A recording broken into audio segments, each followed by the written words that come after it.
Let me do that cool shot that YouTubers do where they like show the engine starting. It's like, whoa. Hey everyone, how's it going? Today we're taking a look at the Captain Sim 777 Base Pack 200 series. This was released about 10 months ago, back in February of 2022.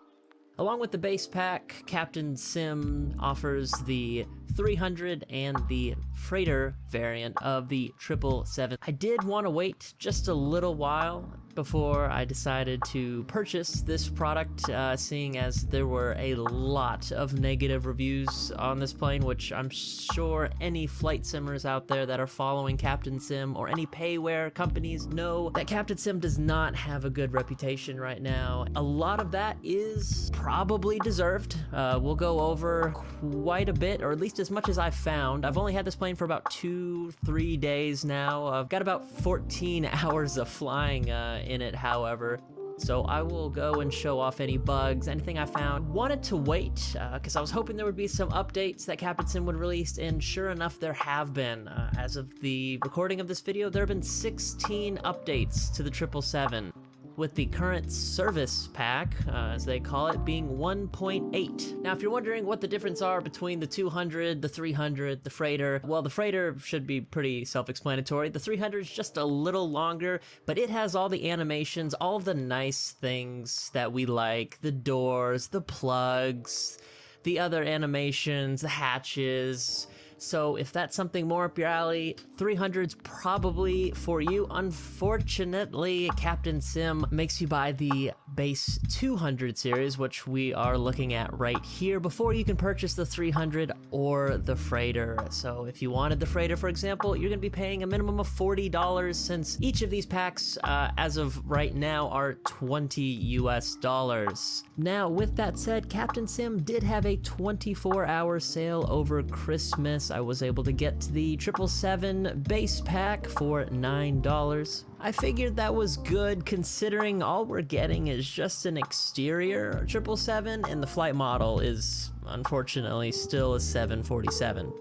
And some of you may notice we have a few extra add-ons today, namely GSX Pro. It will give us the unique jet bridges, it will give us the extra bag handlers, refueling trucks, and a few other features that we will see later on in the video. But for now, let's go inside the plane and get ready for this flight. And here we are on the flight deck of the 777, and behind us, the people are currently boarding. So with that said, let's go ahead and start the pre-flight. Got completely cold and dark. Thankfully it doesn't take very long to set this plane up, because there's not much that you can actually do in this plane. So with that said, this isn't gonna be like a how to start the plane tutorial. There's plenty of those on YouTube. So we'll finish setting up the plane here, just going through what little I do know about the plane, and we'll make sure the overhead is set up, and then we'll come down to the FMC and we'll take a look. As you can see, we do have the Salty's 747 mod installed there. You'll notice these gauges do look different than the default. I didn't even try the default the first time. I just downloaded Captain Sim, went straight over to the Flight Sim freeware store, whatever that is. I'll put something up there, and downloaded that. So right now we're taking a look at, let's see, we have the integration here in the FMC. So we'll start by setting this up. Thankfully we have SimBrief to load in all this for us. We'll go ahead and update our IRS. As you can see there, we're showing about 6 minutes there on alignment. And depending on how long the passengers take here, we might be able to, let's see, where was that? We can go to the IRSs in the Salty page, and we can do a instant align right there.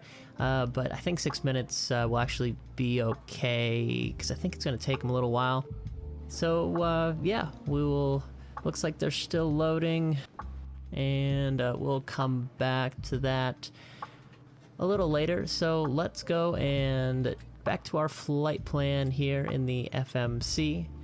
And I think we can just click the load option. Is that the next page? Load, there we go. We can send off to get our flight plan from SimBrief, and then all we have to do is click load right there, and should populate. Look at that, destination, ID, everything is popped up there. And as mentioned before, we're rocking that classic United livery with the GSX on it. It just looks good. Anyway, let's go back and take a look here. We have 2 waypoints there. Let's see, with the same name. One's in the northern, one's in the southern. So we're just gonna guess on that one. Usually the one up top is the closer of the 2. So with that, we'll execute. We'll take a look at anything else. Perfinite, it's loaded everything. So we can come and accept the data there. We'll have to adjust the cruise altitude. We'll come back to that in just a second. Actually, let's take a look here. We think it's in our VNAV cruise page. We can see our top altitude today, our max altitude today. It's 34, so unfortunately, that's going to be a little too close. We have to go back and adjust our initial cruise altitude. Let's say, I'm thinking 300, flight level 300 for the initial, and then we'll have a few step climbs throughout, possibly, or depending on fuel, we might just keep it at 300. You can see that's our optimal and our recommended. Boeing calculates that on a ratio of cost to time, I believe. So if you're seeing why those numbers are different between the recommended and optimal, you should just go with the optimal. Just my 2 cents there.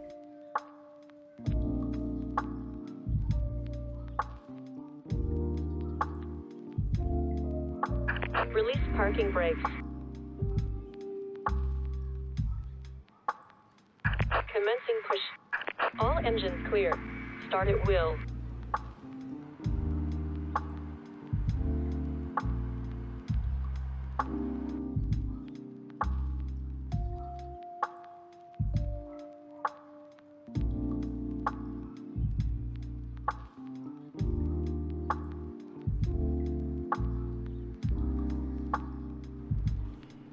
Okay, as you can see, we are pushing back now, and we've got the starter going on the right engine. Finally decided to push. That was cool. It just took like 2 tries to get it. We got it.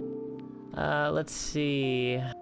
I'm gonna put the TCAS to standby so it'll stop yelling at me for that. Auto brakes are off, obviously. Engines are shut down, obviously. Introduce some fuel there. I don't know the limits for the starters.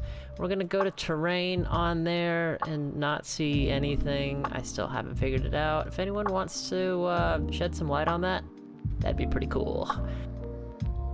What runway are we taking off of? I've already forgot. What is it? 4 right, I think is what it has in there. So I'm gonna guess that's like pretty close. I don't know. I don't got charts. We don't have charts here. Let's see. The engine is still... No, it is. Okay, starter cutout. Cool. Let me do that cool shot that YouTubers do where they like show the engine starting. It's like...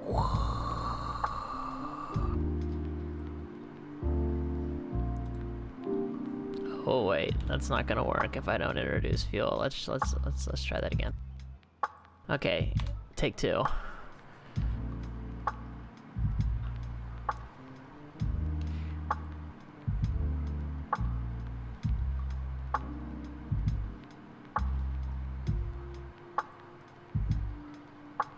Gotta say though, when the pushback does actually work, it works really well. Set parking brakes. Cockpit to ground. We have a good engine start. You can disconnect.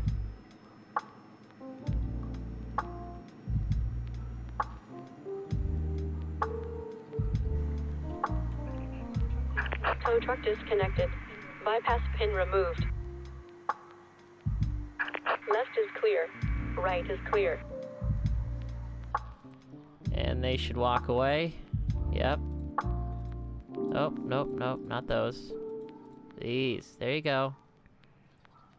Do you need a brighter one? Okay, there you go. After start checklist, we're gonna go 1, 2, is that flaps 15?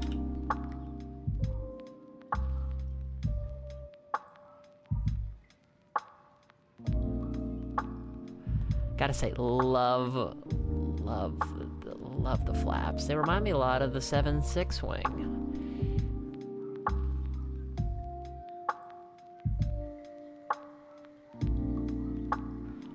Looks pretty darn good to me. Oh, that might be a thumbnail. Okay, just a second, guys. I gotta take a thumbnail for this. Okay, cool. There we are. And thankfully, we are pointed in the wrong direction. We said we're taking off on 4 rights.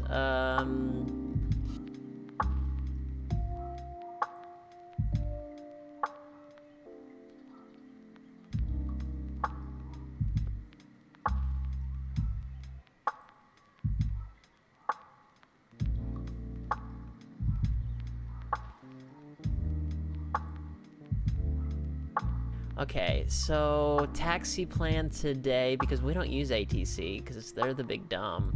We're gonna make a hard left, and we're just gonna go straight through this active runway, possibly this one, and then just a hard right at the end. Okay, so we're gonna do a little bit of that action, and then go all the way down there. Okay, we're burning fuel. We should have, like, took off, like, 2 hours ago.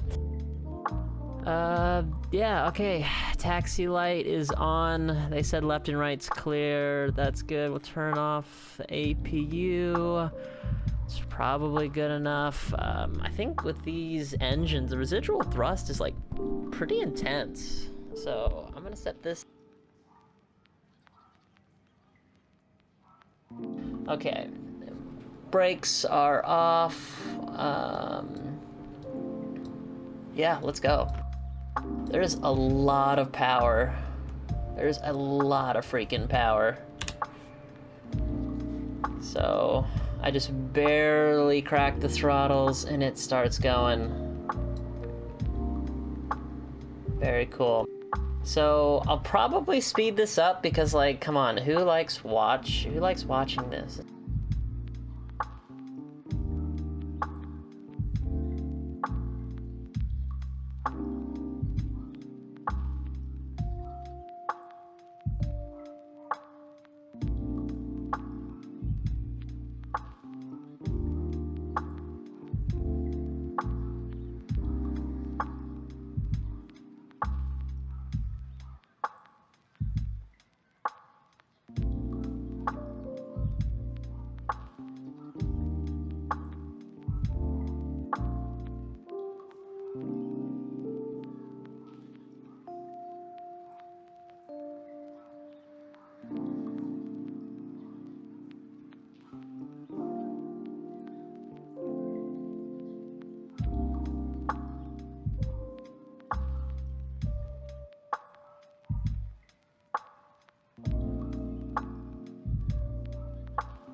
We got MCP altitude sets, headings set, initial climb out is 30,000 feet because we aren't going to bother with that. Yeah, oh, auto brakes, RTO, that's important. Yeah, okay, I think we are ready to start. Yeah, okay, let's power up the engines. Engine looks stable. Release that. I am not responsible for this takeoff, by the way, because I'm still learning how to fly this thing.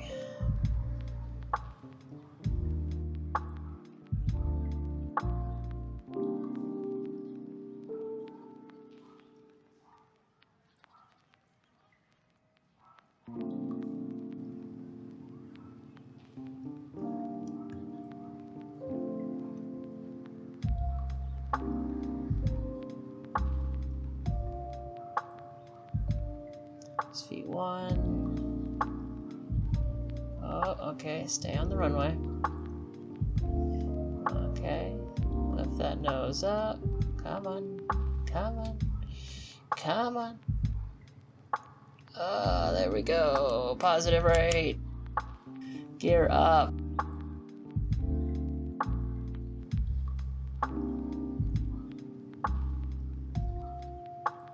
Okay, there's 400 feet. Let's start that turn.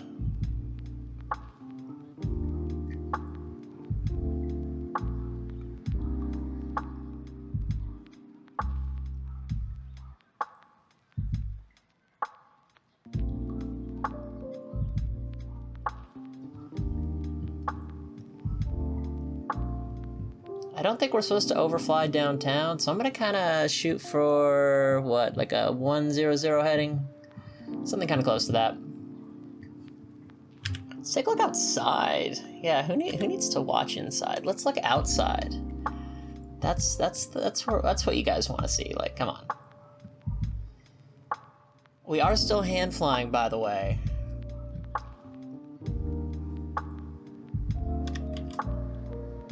Ooh, that's cool. What if I pull up some flaps? Oh yeah, that's the stuff right there. Am I overspeeding? I don't know. Looks really good though, I gotta say. Model looks good. Okay, oh yeah, we need to be bringing some flaps up. It gets really bumpy for some reason. I don't know. It looks nice though. Hawaii does. Very cool. Okay, last of the flaps are up through 3,000 feet. Do I dare? Do I dare try to turn on the autopilot? Well, first thing we're gonna do is bring the speed up here. We're shooting for about 250. Okay, auto throttles are, let's see, let's flight level change it at 250. And so it's gonna push our flight directors to where we need to pitch. So we're gonna pitch up there. It's gonna slow us down. Also want to get those views in. God, it looks like we're going like space shuttle status right now, doesn't it? That is the power of full throttles. Oops, that's not what I want. Okay, let's take a look here. Still, okay, power's coming out. We are going to autopilot on. What is it gonna do? I don't know. Whoops. What is it? Okay, so here's what we're gonna do. We're going to spin this guy. We're gonna go heading select, and yeah, let's intercept our path. Let's see. We're gonna go that way. Ooh, that's cool. These are some shots, guys. Let's admire these shots, shall we? Gotta say, Hawaii looks really good. At least I don't think I have any. Here, let's get the mic back up here. I don't think I have any, like, add-on scenery. This is just a sobo. Good job, guys. And gals, you know, we're inclusive. That's us. Would like to see some more boats. I thought I bought like some kind of boat add-on, like World of Boats or something. World of Boats. Okay, yeah, let's fast forward a little bit, because you guys don't want to listen to me for like the next 8 hours, and I don't want to talk for the next 8 hours. So we'll just get some good shots in here, and yeah, we'll see if we can't intercept the LNAV course, if that will do it, or if I'm gonna have to just manually direct enter and try it that way. I don't know. Let's take a look. So right now we are on an intercept path. So I can't extend off of, so that's when you delete fixes that you've already passed, because obviously plane's gonna freak out if like you're coming over here and you tell it to activate the flight plan. It's gonna want to start, you know, it wants to start at OP, but we're gonna be going to like Sato. So I think that's why the LNAV can't capture. We can arm LNAV, and that'll go in small white there, showing that it's armed. I don't think it's gonna capture unless we go Sado and bring it up. But that's just gonna take us direct, and I don't want to go direct. I'd rather extend off of, but it seems that this plane is not smart enough to do that, or the FMC is not smart enough to do that. Which that kind of blows. So to save us some time, we'll just execute that. We're now LNAV. Our VNAV profile shows us at 265 to 10,000. I don't know if that's because our clean maneuvering's so high or not. I mean, I've been doing 250 and I don't see any like PLIs. Well, I mean, yeah. Let's bring that to 250. Actually, I don't think it'll let me if it's purple. I don't know why. So let's VNAV it. That'll kick it up to 265. Yes? No? What? That's 265 in the transition, and then it should go to 345. Okay, we're about to go through 10,000. Let's see what happens to the speed. There it goes. Shoots up, and all of a sudden, we level out. Like, aggressively level out. Now, if you were to do this IRL, ATC would be mad at you, because they're like, hey, heavy plane, why are you level at 10,220 feet? Like, you know, we have certain climb, like minimum climb gradients we have to uphold. So, don't really like that, but I think that's more of a 747 thing. So I can't really like say anything about that, so I won't, but I don't know, still kind of annoying. What's temperature? Temperature's way high. Let's turn those off. Those are in. Okay, yeah, I think that's enough of me complaining about this plane. So, yeah, we'll link back up in cruise and just talk about some more stuff, I guess. Anything else I can think of? Okay.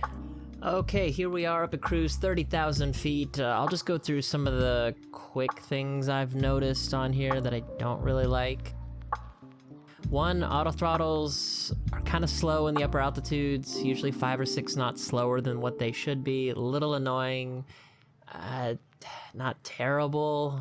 You can turn off the auto throttles and just kind of manually set them, but if you're gone for like 8 hours, that can be kind of risky. Not on this flight, at least thankfully so far, but on a previous flight, I've seen the altitude, the autopilot will kind of go like plus 200, minus 200, trying to hold an altitude. Today, it's actually been really good. I don't have a lot of complaints. Sometimes I've seen it where the plane will fly like slightly sideways.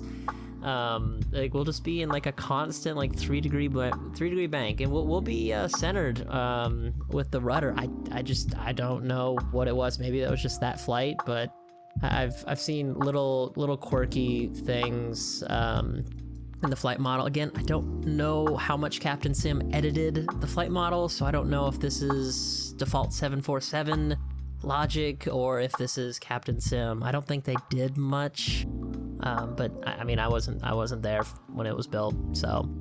Besides that,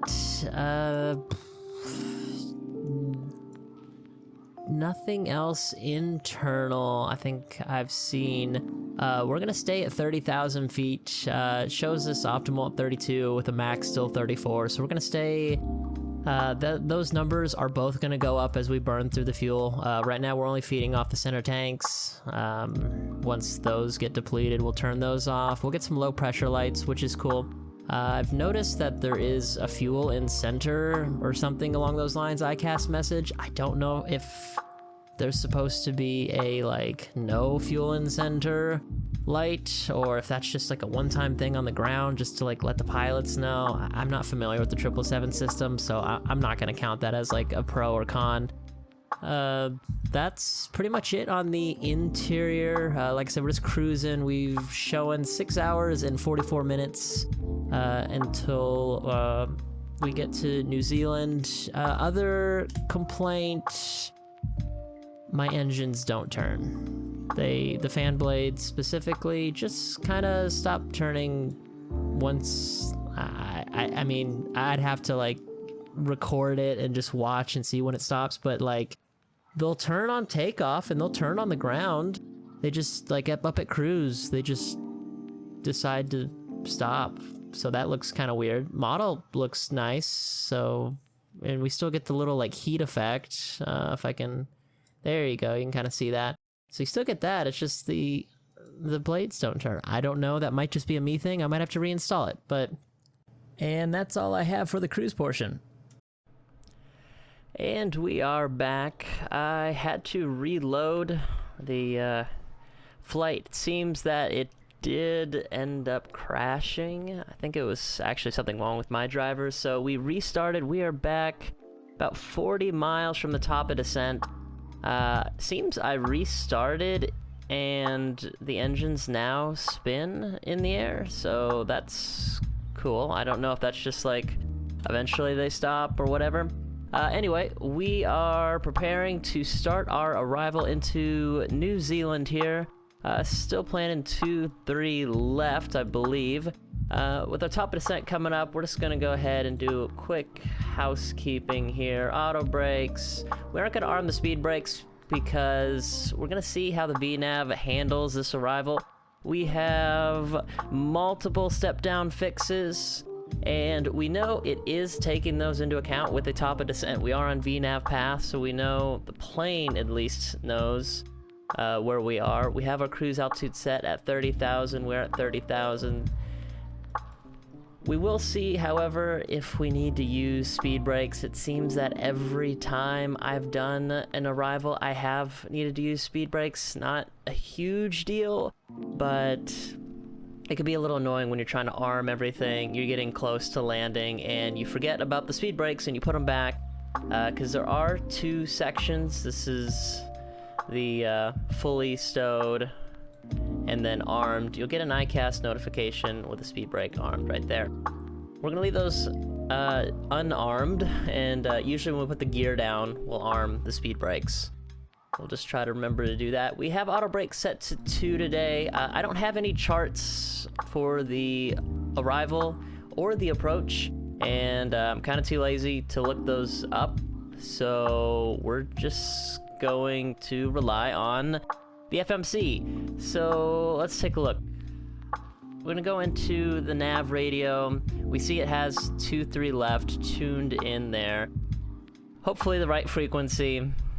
And that is how you set ILS frequencies. It's actually kind of done for you by going to the departures arrival and selecting your runway. There is no frequency knob found on the older Boeing series aircraft that would be back there. So we'll leave that there. Don't have anything else really to add in. Legs, we could check the altitudes, but we don't have anything to check those with, so yeah, not much we can do there. Other than that, I have baro mins set to 200. That's just standard thing I like to do. As for the init ref, we'll go to approach section. We will adjust those speeds for flaps 25. So if you line select whichever flap setting you want, that will go ahead and populate your scratch pad. You can insert it into the line select there, and it will give you your ref speed. It will populate over here. Some companies add in wind components to that. It's usually like 5 knots. We're just gonna leave it at 157. No need for super realism today. We can see right here, ILS 23 left has 3,682 meters. I have no idea what that is in freedom units, so hopefully that's enough. Have our landing weight. That's going to be how our speeds are based off of. We'll keep flaps 25 because I noticed flaps 30 is just really slow. And it's not windy today, no wind shear reported. With that being said, we can go ahead and check the weather. So we can go into our data link here. Okay, looks like we're going to re-log in. If I just put in some random stuff, will that accept it?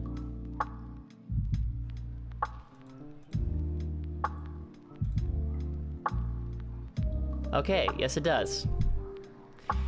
No reason to put in anything else. I can't remember how we did this last time. Was it the data link? I might have to cut and then cut back in. I can't remember. FMC comm. Here we go. So in-flight request, weather, destination. Oh nope, you don't even have to click it. Request METAR, so that'll request both of them. ACAR's uplink. Let's check messages received, page 2. Okay, QNH 1021. We'll switch that over to hectopascals, and we'll have 1021 on the arrival, so pretty close. Not much change there. Since we're coming to our top of descent, we still have 30,000 set in our MCP. It's not going to do anything. So let's dial that back in. And I'm just going to pull it all the way to our initial fix on the approach, which I think was like, was it 6,000 or 5,000? Let's take a look.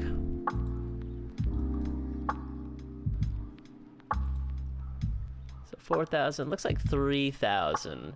So we'll just set that. And there we go. So we're autopilot, LNAV, VNAV. VNAV profile is set to econ cruise. And once we get to our top descent, we will switch to descent phase. It has a descent speed 0.96, 280, transition 240, 10,000 feet. I don't know the transition levels in New Zealand. We're just gonna stick to 10,000. I'll just keep it easy. I messed with the weather radar, terrain radar. I can't figure out how this works. I've seen some people on YouTube with like terrain and weather showing. I don't know if that's just one of the mods I installed, but whatever.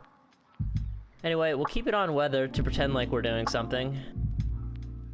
Okay, and here we are. We are in VNAV path. We have our descent path on both sides there, showing our vertical deviation. And we are starting down. I believe you can also find the vertical deviation, the progress. No, you can't. Okay. So, starting down, we're still in VNAV path because, well, we have everything set up. So it's already calculated the path, the required descent rate. Engines should come to idle. And it looks like it's holding everything pretty well. I have noticed also that the speeds will slowly tick up more and more, and you have to intervene with speed brakes because it won't be able to hold a speed. So right now we have our descent path set there, so it's shooting for expo at or above 10,000 feet, and it'll also take the other the AA 417 there at 7,000 feet into account as well. We are cleared down to 3,000, so it will keep going through all of these to MRAG, which looks like that is the final approach course, is when we turn on to MRAG. So we'll get the localizer approach armed just prior to there, and we'll try an auto land. We'll see how the auto land works. Might change that and decide just to hand fly, because, well, I mean, come on, hand flying's fun. Yeah, but no reason to sit here for this entire arrival, so we'll speed this up and we'll reconvene back when we're turning on final approach.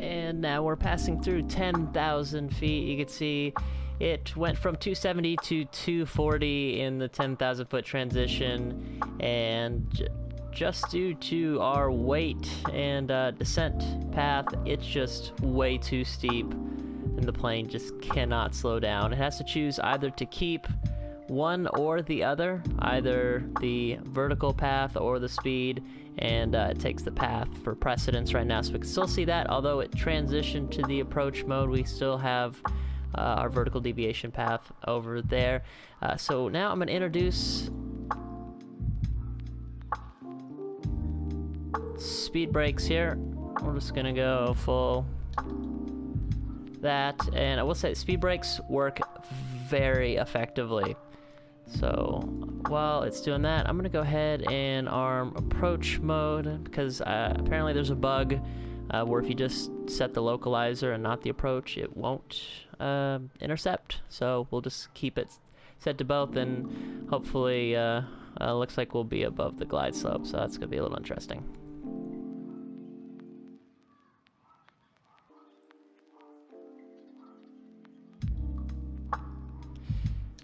And we'll retract the speed brakes because we see the powers coming back up, because it wants to keep that right at 3,000 there. Unfortunately, due to our weight, our speed's just going to come right back up, so you kind of have to play with it. The engines will spool back down, speed will still increase, so you just have to go back and forth on the speed brakes there.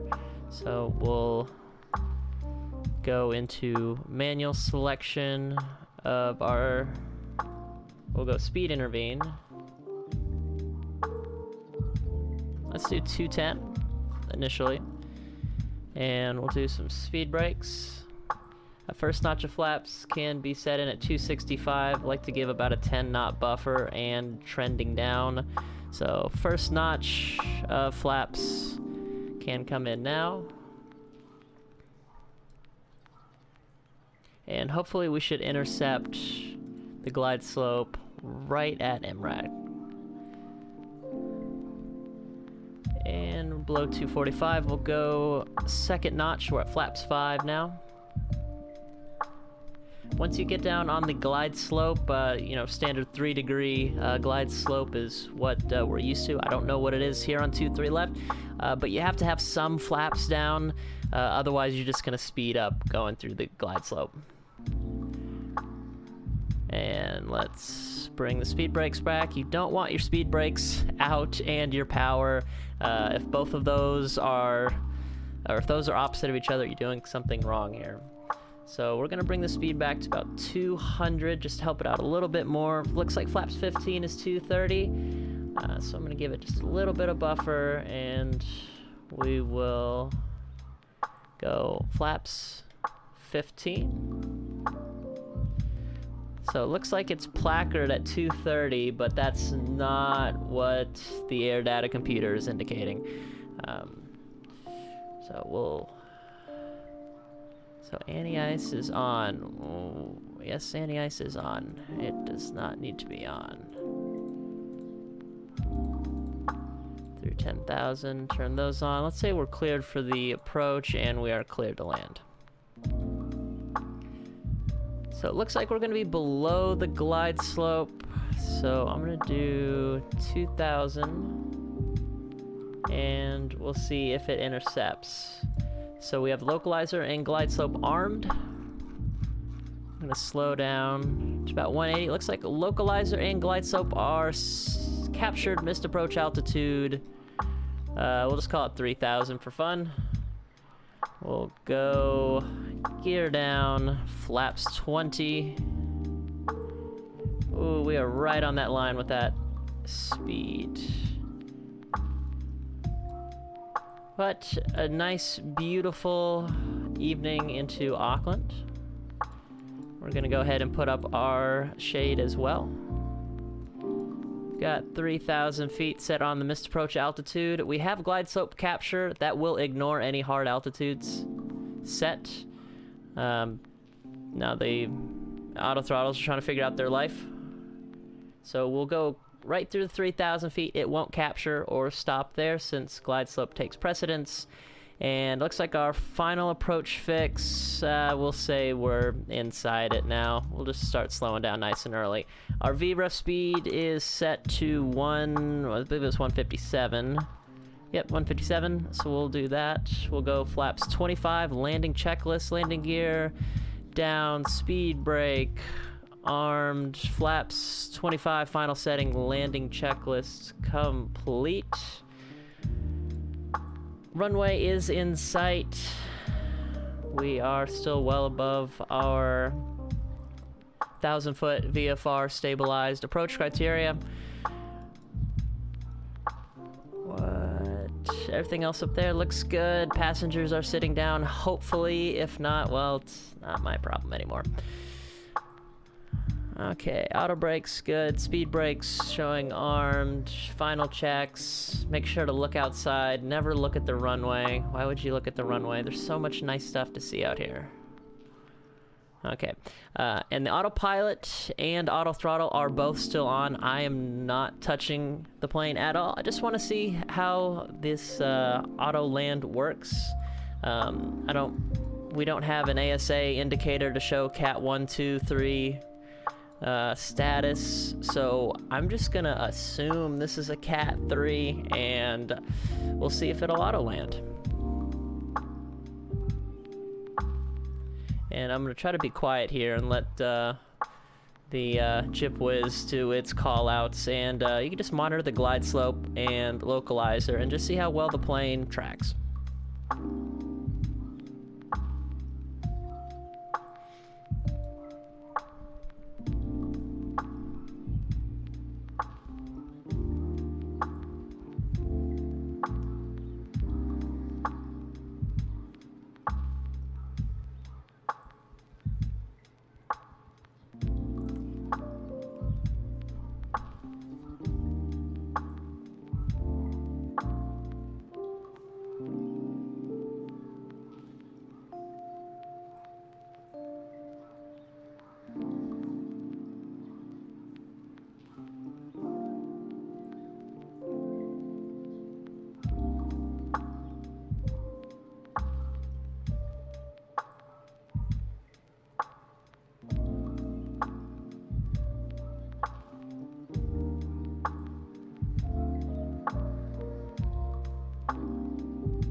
Okay, we're gonna take control here.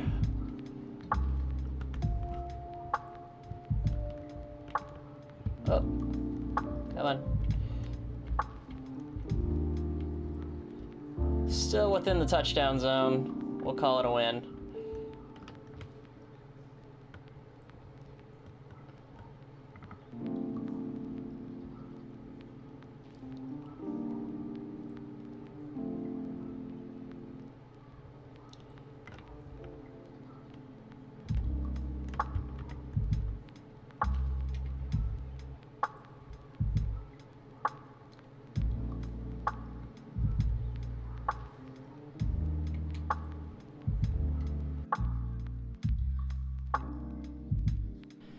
That was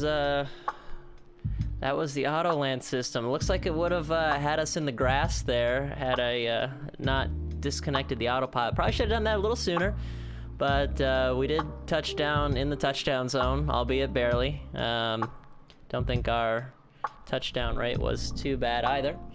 So we will taxi off here at the end, because I don't think that 90-degree turn would have worked out so well for us. And yeah, welcome to Auckland. I think the takeaway here is do not trust the Autoland system. It is not your friend.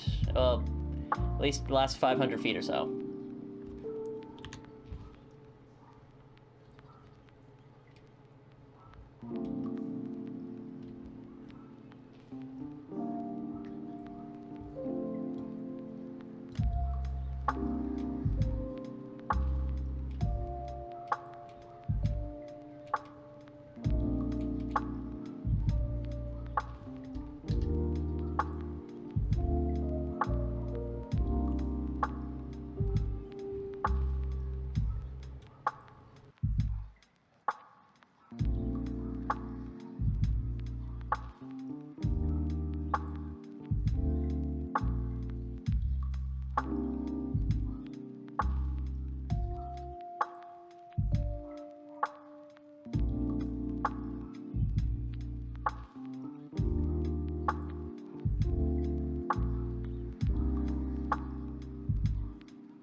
As you can see, I did try to integrate GSX into this.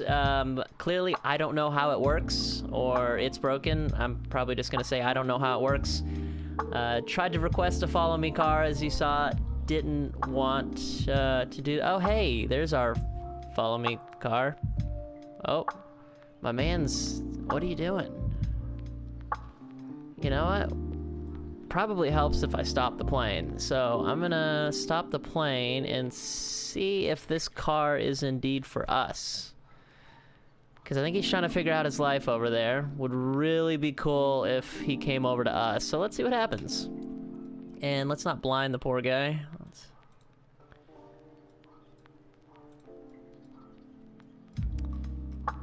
Oh. No. Oh. Wow, my man's is moving. Okay. Yeah, this was totally planned, everyone. Just, yeah, I am a professional YouTuber. Look at that. Oh yeah, whip it. Very cool. Now, what is it gonna do? Follow me. Okay, let's do it, boys. Let's see. I'll flash that. Maybe I'll turn it off so I don't blind him. I don't know. And yeah, okay. We're gonna start moving now. Hopefully the car moves as well, or this is gonna get awkward.